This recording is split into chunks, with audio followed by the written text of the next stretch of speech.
Good morning, everyone. Happy Monday. I hope you're all having an amazing start to your week. Welcome back to Minks Monday Q&A. We have some awesome questions and quite a bit of eye candy, so let's jump right in, shall we? Starting with the first question from Claudia Winters. So, you've been eating your words a lot lately. No hate, I'm here for it. LOL. Do you think that you'll eat your words when it comes to Hermes this year and get a Birkin? Great question. And yes, I have been eating my words quite a bit already this year and a little bit of last year as well. And that's okay because I've said it before. I can admit when I'm wrong. I can admit when something does end up working out for my lifestyle, something that maybe I wasn't too fond of in the past. I have no problem with that. But when it comes to the Birkin, and I know never say never, I can wholeheartedly tell you that this is a never that's going to stay never for a couple of different reasons, and I have talked about them in the past. First and foremost, I do think that the Birkin is a beautiful bag. I mean, the simplicity that it has. It's a tote for crying out loud. So it's right up my alley, and I do appreciate the craftsmanship that it has. Absolutely. I am not trying to take away anything from it by any means whatsoever. One of the reasons why this is going to stay and never is because of the price point that it has. I know, just judging from the type of personality that I've had in the past, this is a bag that I would end up keeping on my shelf for months at a time, for weeks at a time, just because I would be so nervous that anything would happen to it because of that price. I would be like, oh my gosh, I don't want anything to happen to it. I don't want anything to happen to it. And I would drive myself insane. I know that automatically, So it's one of those bags that it is so incredibly beautiful. And I know some people do end up using it for special occasions. They don't use it every day. For me, I would want to use it every day, but knowing how I've been in the past with putting handbags in bubbles, I know that that's exactly what would end up happening. And again, for that price point, that's not worth it to me because I want to be able to use it. I want to be able to enjoy it. And part of me is just like, just keep it in that bubble. Just keep it in that bubble, and to each their own, but that doesn't end up working out for me or for my lifestyle. Now for the last part, this is an unpopular opinion, and I know I've talked about it in the past, and I'm strictly talking about buying brand new. Buying brand new. I am personally not a fan of the hoops that Hermes makes you go through in order to acquire a Birkin or a Kelly. And I understand that they want to stay exclusive. They don't want everyone and their mother carrying around a Birkin or a Kelly. I completely get that, and they have been extremely successful in doing that besides other features and other aspects of their company. But for me personally, I don't understand why you have to make people jump through all these hoops, especially if they have the money readily available. You know what I mean? Because I don't know about you guys, I could be wrong, but in my world, people aren't walking around with $10,000 to $12,000 in their pocket ready to go buy a handbag, So it's like the price point itself already makes it exclusive. So if you have people that want to buy it, why not let them buy it instead of having to get accustomed to the Hermes lifestyle, or that you have to show them this accessory and that accessory, and they should possibly buy it in order to be maybe considered to get a Birkin. Or a Kelly, So it blows my mind. And I know that like I said, we have talked about this in the past. I know that there are so many of you that have been able to get it in Paris without having to jump through those hoops. And I know that some of you have also been very lucky when you first walk into a store and you haven't had to jump through those hoops, which I think is great. And it's like, why can't it always be like that? It's crazy to me. It's crazy. And I've had so many people tell me, oh my God, you're just bitter because you can't get a Birkin. That's not the case. That's not the case. I'm just not a fan of how it goes down in order to do that. You know what I mean? It's like, let the people buy what they want. But again, that's what makes them so exclusive. And at the end of the day, they are a luxury fashion house. And I've also had people tell me, well, why don't you go the pre-loved route? Because that way you don't have to jump through those hoops.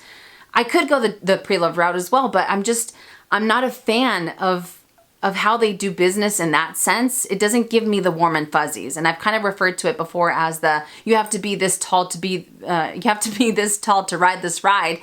And that drives me nuts. But those are just my 2 cents. And as I've said before, I'm not trying to take away from the Birkin or the Kelly or from Hermes. They have beautiful craftsmanship. They have beautiful handbags. It's just that aspect of the company that isn't my cup of tea, you know? So that's why I've said that will remain a never, you know? And as I said in the beginning, some people might believe me, some people might not. That's totally fine. But I know in my heart of hearts that that's not going to change, you know? So I don't know. I don't know. That's just the way that I see it. But I would love to hear your guys' thoughts on this. Let me know in the comment section down below. But fabulous question, and hopefully I was able to answer it. Question from Yadira Trujillo. Hopefully I said that correctly. There is a handbag that makes my heart sing each time I see it in person. Louis Vuitton released it nearly 13 years ago and discontinued it in 2015. The youngest I've seen on Fashion File is 7 years old. I know you say buy it, but I'm looking for one in excellent condition and time is passing by. My questions: how old is too old for you when purchasing pre-loved? The interior is microfiber. What is your experience with that? Okay, so as far as how old is too old when purchasing pre-loved, I personally don't have like a cap on how far back I'm willing to go. And the main reason I say that is because I do have a few pre-loved handbags. They're not necessarily luxury. I have used them, and those are my Whiting and Davis mesh bags. These are from roughly around the 1940s and 1950s, and I have a collection of them. I think that these are beautiful. I know they're not for everybody. Of course, they're very gaudy, right? But I think that these are great. So the history that they have and the fact that they are so unique nowadays is something that I am that I'm very fond of. So for me personally, when it comes to whether it's luxury or whether it's a contemporary brand or any other brand, for me, there is no cap when it comes to the age of an item. And to be completely honest with you, you know, kind of like what we've talked about in the past, some of these older vintage bags that they no longer make, I mean, the quality and the craftsmanship is something that these fashion houses no longer have. You know, the material feels a lot thicker and it's a lot more durable. And when you're talking about a bag that's maybe 20 or 30 years old, and the fact that it's still maybe in either excellent condition or pretty good condition or what have you, the fact that it's, I mean, the fact that it has a story and the fact that it's all these years later and it's still pretty much standing, I think that really speaks volumes of the quality of a lot of these vintage bags, you know? So sometimes the older the better because of that history, because of that quality, as I said before. And other times it's because they no longer make the design, you know? So it's discontinued, and as the years go by, you see it less and less. So when you do see it, it makes the bag that much more special, and it makes it kind of stick out because it's not heavily saturated within the population, you know? So I do like vintage bags. I know some people don't think so. I do. I have a major appreciation for them. And if you're looking for one in excellent condition, you know exactly what you're looking for, and I wouldn't necessarily settle for something just because it is that bag. If you have your eyes on the prize and if you want one that's in excellent condition, then I would wait until the right one comes along, you know. But as far as Louis Vuitton goes, what I really like about the brand when it comes to vintage bags is that you do have the possibility of being able to revamp it in a sense, or not revamp it, I'm sorry, be able to bring it back to life, because even though the bag might be discontinued, Louis Vuitton has said that if they have the materials available to be able to repair it, they can do that, you know? So you can have a bag from 25 years ago and you can bring it back to life by changing out the leather, by changing this out, or, you know, whatever the case may be. Of course, not when it comes to their canvas, but the fact that you have the possibility of being able to bring it back to life after all these years. If you get one that's not in the best condition, that's also an option, you know. So I love that Louis Vuitton also offers that. But if you want more information on that, I would definitely call, I would call the boutiques, talk to your sales associate, and get more information before moving forward, just in case. But all in all, I just there is no cap for me when it comes to how old a bag is, or, you know, for me, after 15 years, that's it. It has to be 15 years or newer. Definitely not, because the age, the history is something that I appreciate immensely, and those beauty marks also, because it allows me to not baby the bag. It makes me be a little bit more free in being able to enjoy the bag. As far as microfiber goes, I'm a big fan. I've never had any issues, and what I really like about this material is that it adds a type of softness to the handbag. You know, it's a lot more plush and it's not as stiff, you know, in comparison to the textile lining. Of course, another thing, I feel that the microfiber also adds just a tad more weight than the textile lining. Between the two, that one is definitely a little bit more lightweight than the microfiber, but still the fact that it makes the bag feel that much softer, I think is a major pro when it comes to this type of interior. So I don't know if that ends up helping you out, but I would love to hear your guys' thoughts on this. When it comes to buying pre-loved, do you have a cap on how far back you're willing to go? Let us know in the comment section down below. But fabulous question, and hopefully I was able to answer it. Next question from Shopaholic. What do you think about the Dior book tote, especially the smaller size? All right, so before I get any further, let me insert a picture of the Dior book tote right now.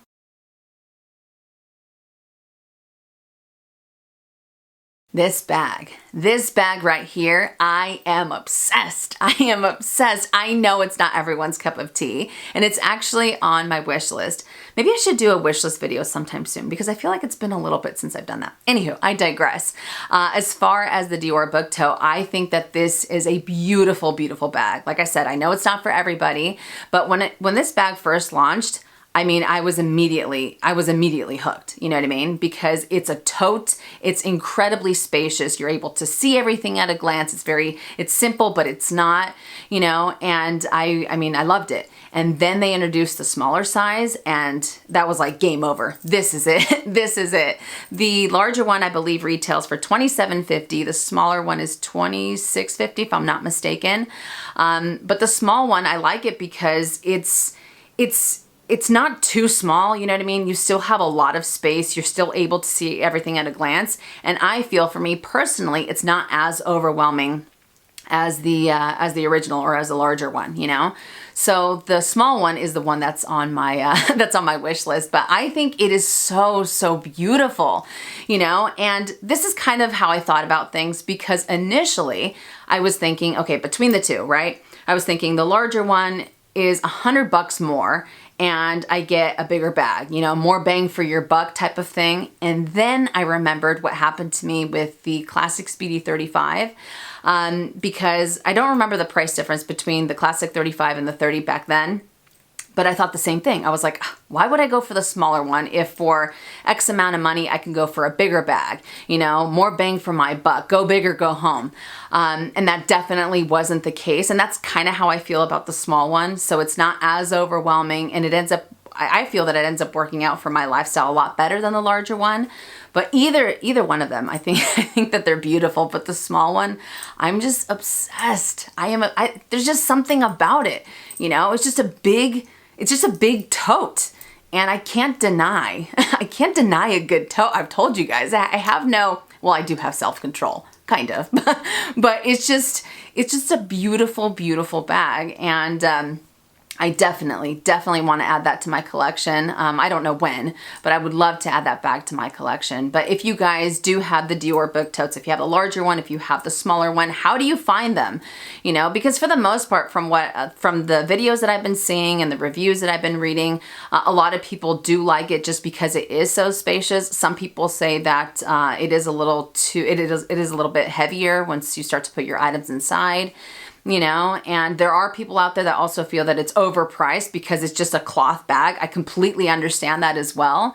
But even with that said, I am still just like, I love this bag. My eyes drool every time that I see it. And I know that they have it in a few different colors.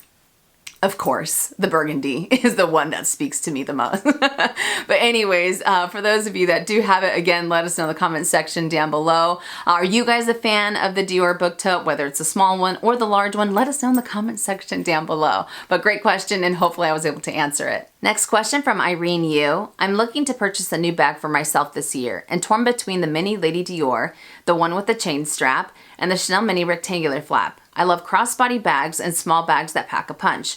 Would love to hear your thoughts about which bag you would get. All right, so I did bring out the Chanel Mini, so we have a little bit more eye candy. This is the Chanel Mini Rectangular in the pink lambskin with the silver hardware. And before I get any further, let me insert a picture of the Mini Lady Dior right now.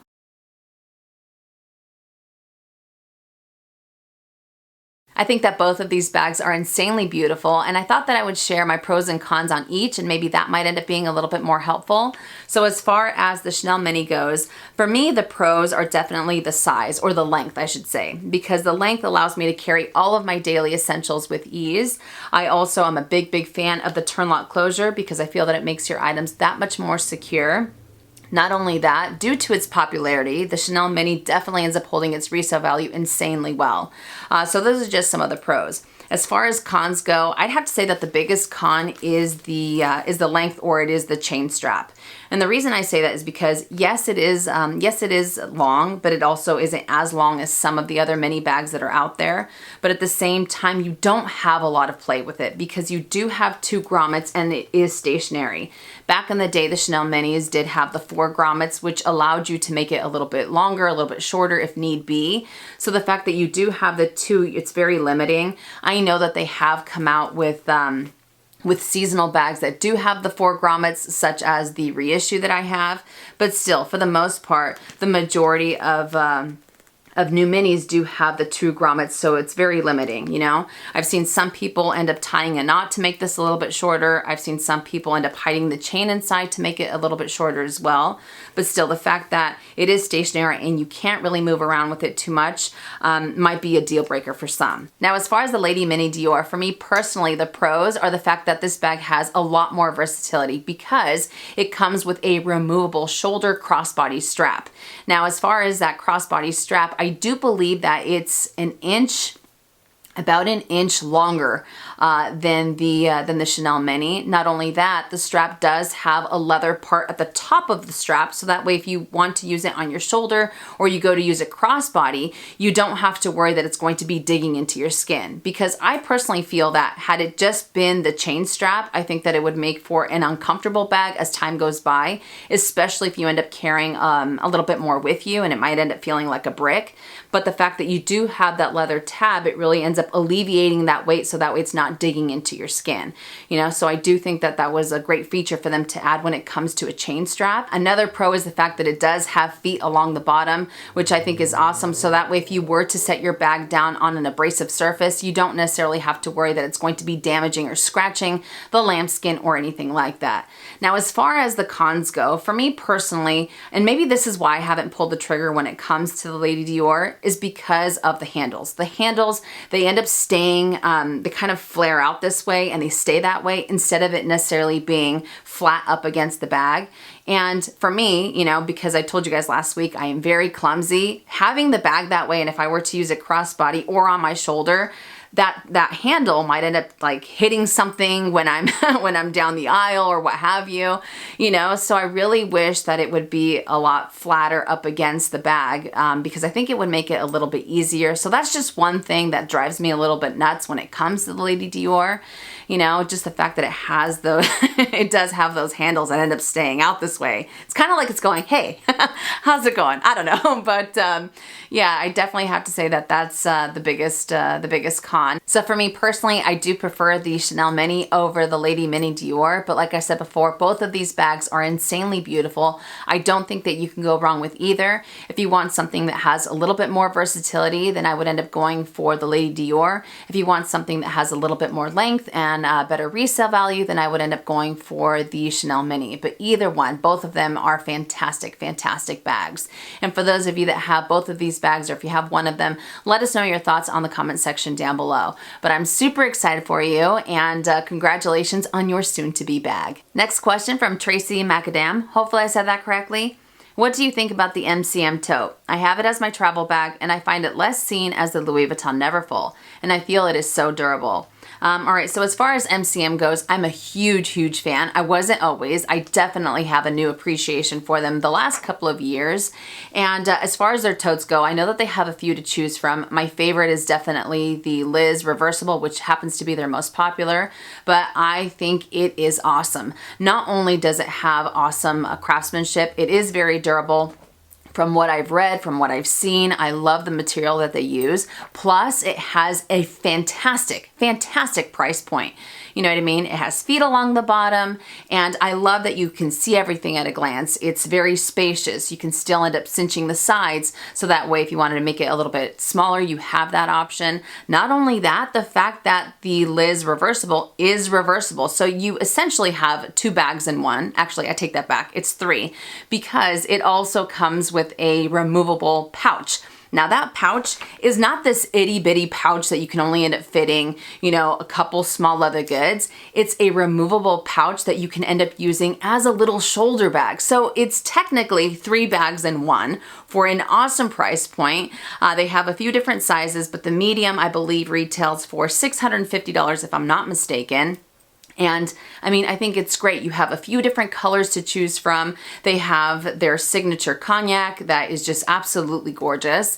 In the past, I didn't know how I felt about the design that it had. I thought that maybe it was too busy, but it's definitely grown on me. And I think that it really adds to the overall beauty of the brand. But yeah, I think it's great. You know, you can either go for the red and the black, the cognac and the black. They have this pink. I think the pink has been discontinued, if I'm not mistaken. So please don't quote me on it. But yeah, like I said, their craftsmanship, the durability, the versatility, and a fabulous price point. I think that this is a great option if you're unsure about wanting to go the Louis Vuitton route because either it's too heavily saturated within the population, you said it perfectly, or if you just want something a little bit different and it's still very durable, then I think that this is great. And the fact that, once again, it is reversible. I'm not too keen on the inside pattern. I mean, that's just my personal opinion. I'm not too crazy about it, but still the fact that it is reversible and you have more options of wanting to carry it that way or what have you, I think make this tote incredibly awesome. So I'm a fan. For those of you that do have the MCM tote, any of the totes that they offer, let us know in the comment section down below. Would you recommend them? Is there something that you're not too, that you don't like? Let us know that as well. But I think it's great, and I think it makes for an awesome travel bag as well. But great question, and hopefully I was able to answer it. Next question from Lila Rush. If you can only buy one bag, would you buy the Louis Vuitton Speedy B Damier Ebene 25 or the Fendi Mama Baguette? Ooh, that is a tough one. All right, so the Fendi Mama Baguette right there, and there's a Speedy 25 bandolier. I know you said Damier Ebene, but there it is in monogram. Both of them are beautiful bags. Realistically, I mean, in all honesty, when it comes to versatility, the Speedy 25 bandolier takes the cake, absolutely, because you have so many different ways that you can end up carrying the bag. You can use it as a classic Speedy, crossbody, on your shoulder, on the crook of your arm, and you have different adjustments so that way you're not stuck with just one size and you can remove it, you know what I mean? So I think it has a lot to offer. And as far as Damier Ebene goes, the fact that that print is so incredibly carefree, you don't have to worry about water stains. You don't have to worry about the type of weather that you're going to be using it in or anything like that. You can incorporate it into various aspects of your life and in various seasons. So I think that's wonderful when it comes to Damier Ebene. For me personally, because of that print and going for the Fendi Mama Baguette, I would choose the Fendi Mama Baguette, only because the Damier Ebene, as much as I love it, and even though it does offer so incredibly much, I don't find it to be the most comfortable. And I know that they have changed, how they end up treating the leather, so that way it's not as stiff, it doesn't dig into your skin. But still, for me, it's this guy. And I don't know if this is a bag that, like I've said in other videos, I never thought in a million years that I would consider it like one of my favorites. I didn't think I'd have it in my collection as long as I have, as long as I've owned it. But it is insanely comfortable, easy to use, And another reason why I feel that maybe I'm so attracted to it is because it's unlike anything else that I have within my collection. It kind of sticks out and it kind of stands on its own. And maybe that's a reason why I appreciate it a little bit more. Whereas other bags have very similar features in a sense. You know, but this guy, there's just, I don't know. I absolutely love it, you know? And yes, it is kind of in your face and a little bit loud because of the monogram that it has, but there's just still something about it that I automatically gravitate towards all the time, you know? And again, I'm not trying to take away from the Speedy 25 because it offers so much. You get a lot of bang for your buck when it comes to that bag. But between the two, as far as Damier Ben and the Fendi Mama Baguette, I would choose this one. Now, between the 25 bandolier in the monogram and the Fendi Mama Baguette, that'd be a little bit tougher for sure. You know, because this is also another bag that I never thought in a million years would be a part of my collection. You know, and I am very fond of it. But this is also a bag that it's one of my best purchases of 2019, one of my most used of 2019, and I didn't use the 25 as much as the Fendi last year. But yeah, that'd be a lot harder to go down the pros and cons. But anyways, I digress. I'm totally going off subject because obviously you didn't ask me about monogram, you asked me about Damier Ben. So final answer, I would choose the Fendi Mama Baguette. So I don't know if that ends up helping you out, but great question. For the last part of this video, I wanted to highlight a new small leather good from Louis Vuitton and get your guys' feedback, and I am talking about the Microwala.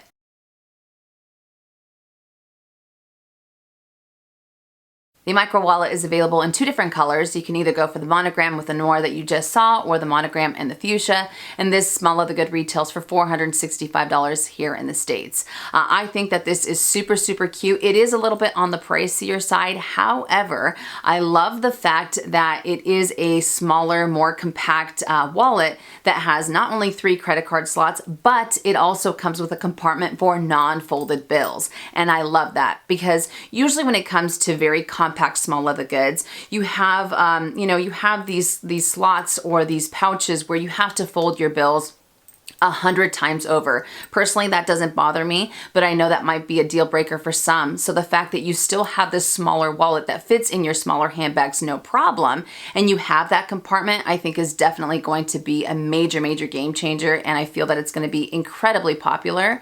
But it features, like I said, the 3 credit card slots, the compartment for non-folded bills. It does come with a snap button closure, and I am so happy that it doesn't have leather over the snap button closure, because that way I feel that just with the hardware alone, it'll end up wearing a lot better than if it had, you know, that leather over it.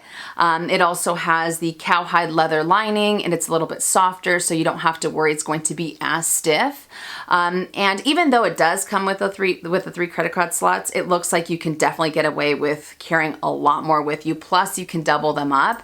But just overall, the size that it has, I love the 2 colors that they chose for it to be available in, and I have a feeling that because of its popularity, they will end up introducing it in either the Damier Ben or the Damier Azur down the line. That might be wishful thinking. So again, if you are looking for a smaller wallet, something that you can really end up maximizing your space with your smaller handbags and still have your option for your bills and your cards, I think that this is a really good option. So that's why I wanted to, you know, to put it out there just in case you guys haven't seen it. I know that it's been showing up quite a bit over the last couple days on social media.